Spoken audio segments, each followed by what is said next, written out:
pretty much by the end of this topic of rocket science, probably still feel the same way of how a rocket works.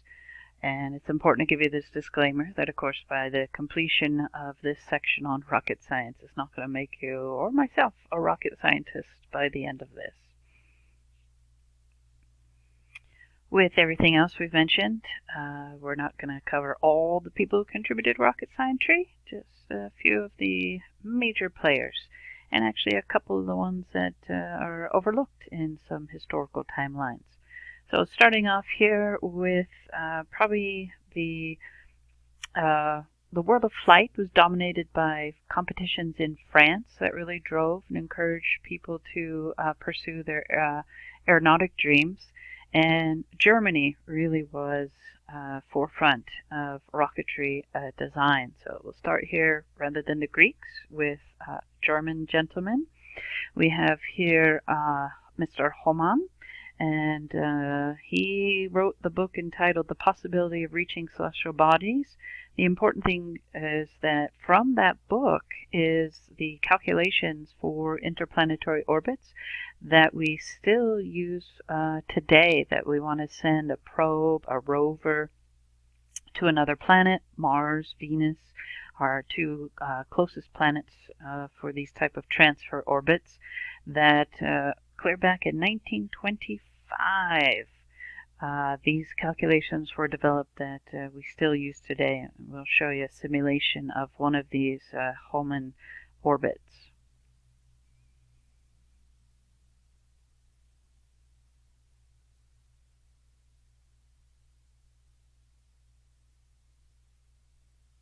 This is why it takes such precision timing and why we have what are called launch windows. Window not necessarily means something you look through. It's a window of opportunity. So you have to be very precise in timing that launch so that that spacecraft is going to rendezvous, meet up with the target planet. We'll watch it one more time.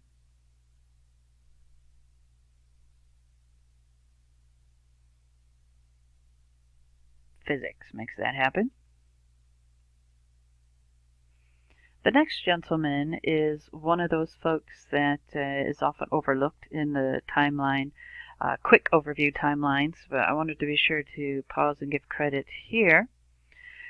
We have the Frenchman. Oh, I realized I didn't put the French flag there. Red, white, and blue there in horizontal stripes. The gentleman here is Esnault Peltier. And Esnault Peltier is the gentleman who also wrote a book which provided the background for the theory and practice of navigation beyond Earth's atmosphere. So you have very different conditions once you get beyond Earth's atmosphere. You have the vacuum of space. Now, vacuum of space, not meaning there's nothing in space, vacuum, as think about your sitting, standing, walking on planet Earth. Where's Earth located? It's located in space, so space is definitely not a vacuum. You don't look out at night, look across the sky and go, yep, it's still a vacuum, nothing out there to look at. Some nights you can see the moon, lots of stars, comets, passing satellites. So space is definitely not a vacuum. The name space is a nickname for the cosmos, meaning that there's a lot of space in between celestial bodies, celestial objects. So when we refer to the vacuum of space, we're really talking about these vast areas where there's an open amount of area. And when you don't have the fluid dynamics, air being considered a fluid, so if you want to get your paper airplane, you've got to think about fluid dynamics, how that's going to glide through the air. When you get into propelling yourself, your vehicle in space, it's a whole different set of dynamics. And that's this astronautics, this term that Esnault Peltier coined from his book. So you'll want to have his surname. And like Alberto Santos Dumont is the full last name. And here Esnault Peltier is the full name you'd want to write. And through this book here comes this term he coined of astronautics, which is your theory and practice of navigation beyond Earth's atmosphere.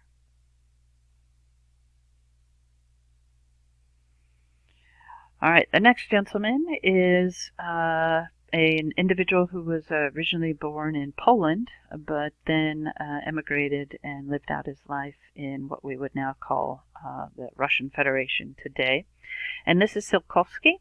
Tsiolkovsky here is an instrumental player in the world of rocketry. He is definitely considered by all nations the father of modern rocket theory and the father of human spaceflight, the idea that we can travel to places like the moon as a human race. The book that you do want to jot down the name for is Research into Interplanetary Space by Means of Rocket Power.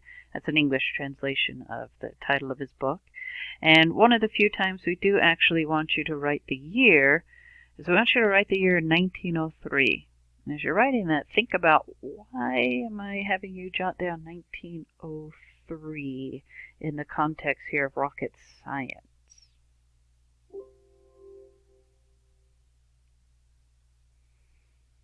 And ding ding, the thought maybe went to the Wright brothers, that in 1903 their first Wright Flyer from Kitty Hawk in North Carolina took flight.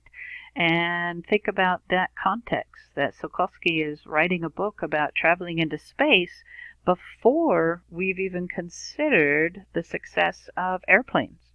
So pretty amazing gentleman. We might use the term ahead of their time. His rocket equation, based on Newton's second law of motion, relates rocket engine exhaust velocity to the change in velocity of the vehicle itself. Essentially, his rocket formulas still used today and served for support of Newton's laws of motion, showing how those do apply in a space environment as well. So here's a look at the cover of his very famous book, famous within the world of rocket scientry, of course. The U.S. Space and Rocket Center is located in Huntsville, Alabama. They have this huge rocket garden, and you see these samples of rockets right here, and mock-up of the Space Shuttle system right there. But at the U.S. Space and Rocket Center, located in Huntsville, Alabama, home to Space Camp, we'll talk more about that a little bit later. There is this, in the museum, there's this long hallway that has these larger-than-life images of some of the greats of rocketry. And there's this huge panel dedicated to Tsiolkovsky here. As you well know, I like to point out the Google Doodles to you, and this is the Google Doodle in honor of the 155th time that his DNA revolved about the sun. Google Doodle that you probably wouldn't see, as I've mentioned to you how Google Doodles are very location specific, is this gentleman's who 50 years before lunar flights foresaw ways of reaching the moon, calculating the best means of achieving lunar landing. And Kondratuk's often overlooked in many of the discussions in rocketry. So I just wanted to point out his great work and foresight, another gentleman we'd label ahead of their time. So here we have another book that is instrumental in the world of rocketry.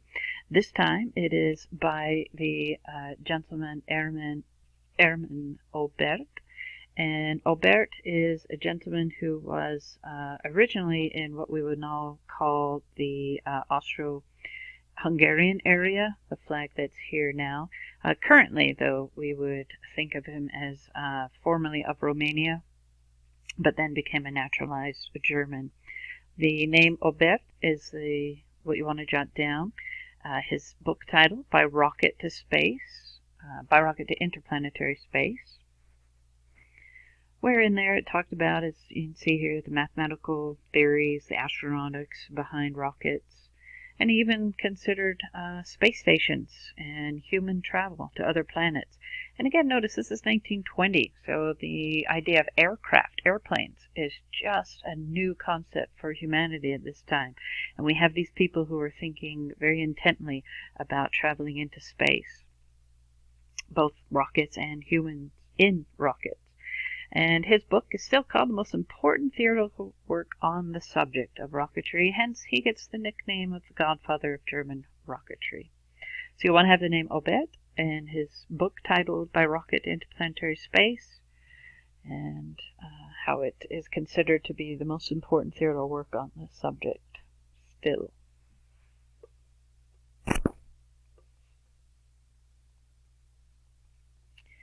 This is in the museum hall in the Rocket Museum in Huntsville, Alabama.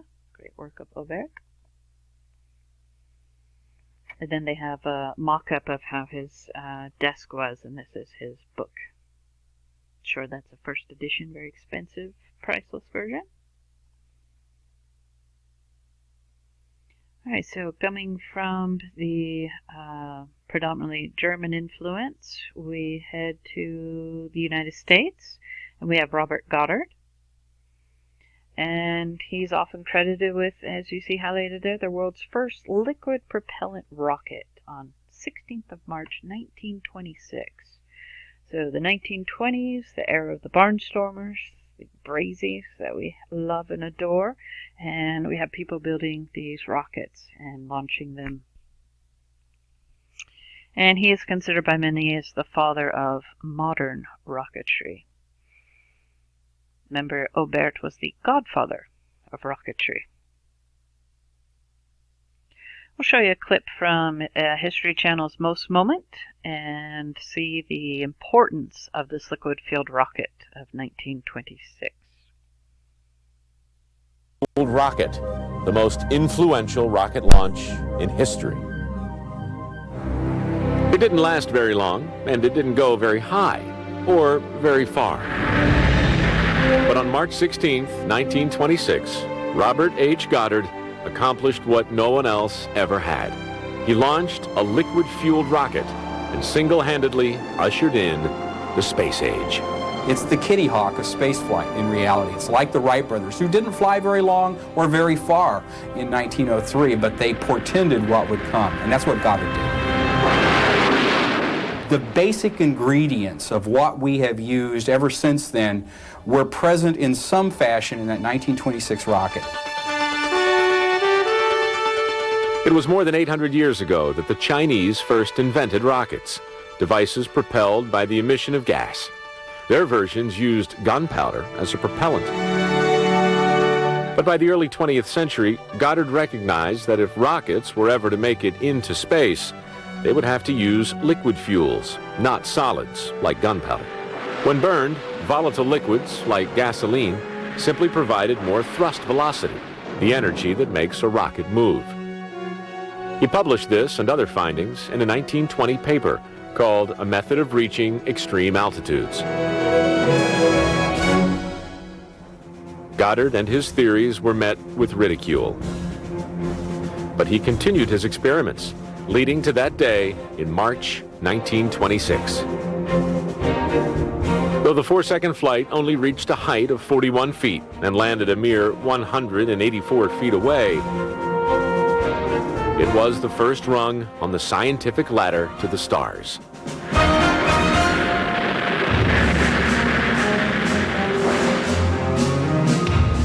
Though Goddard himself would not live to see his dream of spaceflight come true, the world would remember his pioneering efforts. Robert Goddard was absolutely right about what you could do with rockets. He predicted that you could fly into space, that you could achieve orbital velocity, that you could ultimately go to the moon using liquid-fueled rockets. In 1959, NASA established the Goddard Space Flight Center to honor the memory of this visionary scientist, who forever changed the nature of human exploration with his liquid-fueled rocket of 1926, the most influential rocket launch ever.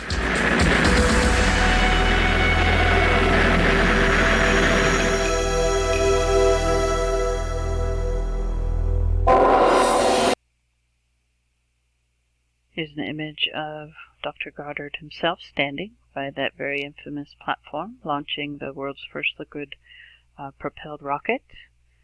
And this has eventually found itself in the Smithsonian Air and Space Museum in Washington, D.C. Of course, this wasn't the only rocket and design that he came up with. In the day in which he lived, the era, he was greatly criticized that he was absurd for proposing that we could actually use rockets to travel from the Earth to the Moon. And it went so far that a 1920s New York Times editorial stated that Professor Goddard does not know the relation between action and reaction and the need to have something better than a vacuum against which to react. He seems to lack the basic knowledge ladled out daily in high schools. In fact, it turned out Newton, Sir Isaac Newton, and Robert Goddard, apparently the only two at the time that, not at the time, but the two folks who realized just how Newton's third law worked. You didn't need to have something to push off. So the common example is you think of a balloon, you don't tie a knot at the base, you open up that opening from the balloon will just haphazardly fly around the room. People would say the balloon was flying around the room because of the way that the outside air was pushing on the balloon, giving no thought that Newton's third law tells you that as that air is escaping from the balloon, that balloon is pushing on the air, and the air is pushing that balloon to propel it forward. So it was Goddard and Newton who seemed to understand how rockets would work in the light of laws of motion. Now, that was the 1920s editorial. Fast forward to, I think this was somewhere in the 1980s, I want to say, that the New York Times posted a correction. And I'll go ahead and read the whole thing here. On January 13, 1920, Topics of the Times, an editorial page feature of the New York Times, dismissed the notion that a rocket could function in a vacuum and commented on the ideas of Robert H. Goddard, the rocket pioneer, as follows. That Professor Goddard, with his chair, just want to point out here, we're meaning he was a doctoral chair. He had a chair at a university. It's a position title, not necessarily, well, I'm sure he had a chair to sit upon, but that's not what they're referring to. So it says position in Clark College, and the countenancing of the Smithsonian Institution does not know the relation of action to reaction and of the need to have something better than a vacuum against which to react. To say that would be absurd. Of course, he only seems to lack the knowledge ladled out daily in high schools. Here's my favorite bit. Further investigation and experimentation have confirmed the findings of Isaac Newton in the 17th century, and it is now definitely established that the rocket can function in a vacuum as well as in an atmosphere. Because, you know, they had seen rockets and human manned space explorations occur, and so the time regrets the error. So, my friends, if you're in an argument with your peers, and someone's upset you, and you want to get the friendship back into good graces, but you don't necessarily want to apologize outrightly, you can just say, I regret the error. There you go. Life advice for you. So, very insane to think about having to wait decades for an apology. Unfortunately, Goddard had passed away before this correction had come about, and Goddard really is famous thanks to his spouse having saved the works and writings and then pushing for them to be published not too long after his passing. It's a rocket club, if you will, of Dr. Goddard. You get a sense of the size of some of these rockets here, and they built themselves a blind so that they could view their rocket launches safely. Here is Goddard using the idea of parachutes, some concepts from our early rocket history folks mentioned previously. And, of course, Dr. Goddard was approached after his 1926 launch of the first liquid-propelled rocket to adapt them for military purposes. So the Army Air Corps Army Signal Corps, asked for assistance during World War I from Dr. Goddard. And you would now require FAA. I always say FFA instead of FAA, Federal Aviation Administration. You definitely need the FAA permission to build something of that size in your backyard. These types of rocket clubs are no longer just build it in the background and launch it. You definitely need to seek permission for that. And wonderful quote from Dr. Goddard is that it is difficult to say what is impossible, for the dream of yesterday is the hope of today and the reality of tomorrow. The penultimate item on the page here, next to last, we have the Peruvian, Pedro Pole, and in 1895, so a little bit earlier than 1926, he is actually what many consider the first person to build a liquid fuel rocket. And there's great evidence and documentation for this. It's kind of one of those situations, who tells the story, how often the stories are passed on by decades and generations. It's very comparable to the Wright brothers getting a lot of fame and credit in modern history telling of them being the persons who made the first airplane, where if you really dig deep and study aviation history, you have to recognize that it's Alberto Santos Dumont that made the first airplane. This is very similar to that situation, where not trying to take anything away from the great U.S. rocket scientist of Dr. Goddard, but certainly more credit needs to be given here to Pedro Pole, as he definitely is the person to have launched the first liquid-fueled rocket.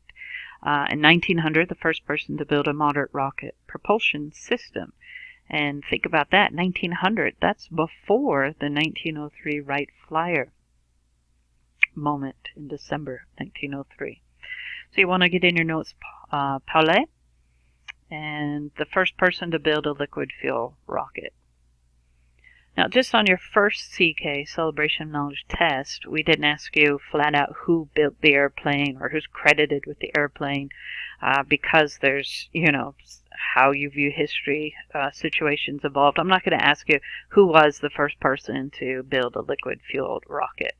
I may ask you something like I did on the first Celebration, like who is often considered to be the first person to build a liquid fuel rocket, Dr. Goddard, or who is the person in 1895 from Peru that often is overlooked. So I'll make it very clear whether we're going for the Pole or Dr. Goddard. So don't let that be a concern for your academic proficiency. And in Peru, of course, they're very proud of Pole, and they are going to certainly highlight and feature his achievements on a Google Doodle. And here's one for the 137th time that Pedro Pole's DNA traveled around the sun.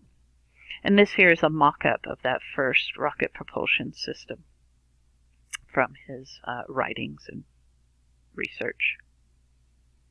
Rounding off this rocket science page, we have the great German, who then emigrated to the United States, became a naturalized U.S. citizen. Here we have Wernher von Braun. And oftentimes people say von Braun in documentaries and clips. I might show you here von Braun quite a bit, but it's actually von Braun. And yes, you do need to write all of that for the great von Braun. So he was in Germany at the time that the V2, probably the world's most famous early rocket. It caused a lot of devastation in World War II. Little known and probably not want to be known too much fact about the V2 rocket is that it actually killed more people in the making of the development of the rocket than the actual number of people that suffered, say, in Britain or London during the Blitzkrieg and the bombings of London by the V2. So he left Germany. He wasn't very pleased with how rockets were being used, his rocket designs were being used for military purposes. He was really adamant that we use these to go to space, not to harm and hurt each other. He came to the United States. It's quite a fascinating story. I think there's a short movie, not like a Hollywood feature film, but a short movie about paper clips. It's referring to the paperclip movement of how von Braun, and he brought many of his compatriots, German rocket engineers, rocket scientists with him, and they settled in Alabama, hence Huntsville, Alabama being the rocket city for our nation. He led the Explorer 1 development team. The next thing that we're going to get into topic-wise will explain more what this Explorer 1 is. And then probably the lasting thing in your mind at the end of this course will be how he was the chief architect, chief designer, engineer of the Saturn V. Now, Saturn V we'll learn a lot more about here, but it is still to this day the world's largest rocket. It's the rocket that took humans to the moon.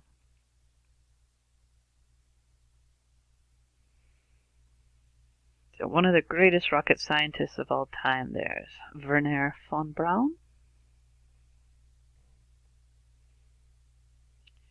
It's a cutaway schematic of the V2 rocket. He's a lead engineer behind that project, and then moved to the U.S. with bringing quite a contingency of German scientists with him. The United States had these comparable rockets, and notice we're going quite 1949 here, a little bit different from 20 years on, or just under 20 years from Dr. Goddard's liquid-propelled rocket. But the Viking rockets were kind of a response on the American side, U.S. side of the V2. And here's just a little look at the size comparison, and of course this would be that wonderful and great Saturn V rocket that von Braun engineered that got humans to the moon. On display in the Smithsonian is von Braun's slide rule. Slide rules were what we used before, electronic calculators. And those that know how to use a slide rule very much are skilled and very good in mathematical reasoning and thinking. Recently, AP Physics students showed them how to use the slide rules, and several of them commented that they actually preferred them over their graphing calculators for the calculations. That was fun to see. In the Huntsville Space and Rocket Museum Center, this is the office of von Braun that they've transported from his facility in Huntsville after his retirement, and they transported and put it back together piece by piece as it was pretty much when he retired. So think about your bedroom. If all of a sudden it was declared a museum piece and people came in and took it piece by piece and laid it out, set it behind acrylic for people to come by and see. Yeah, could be a terrifying thought for some of our rooms. And then just expanding on this view over here, looking at some of those rockets that he was very much involved with their development.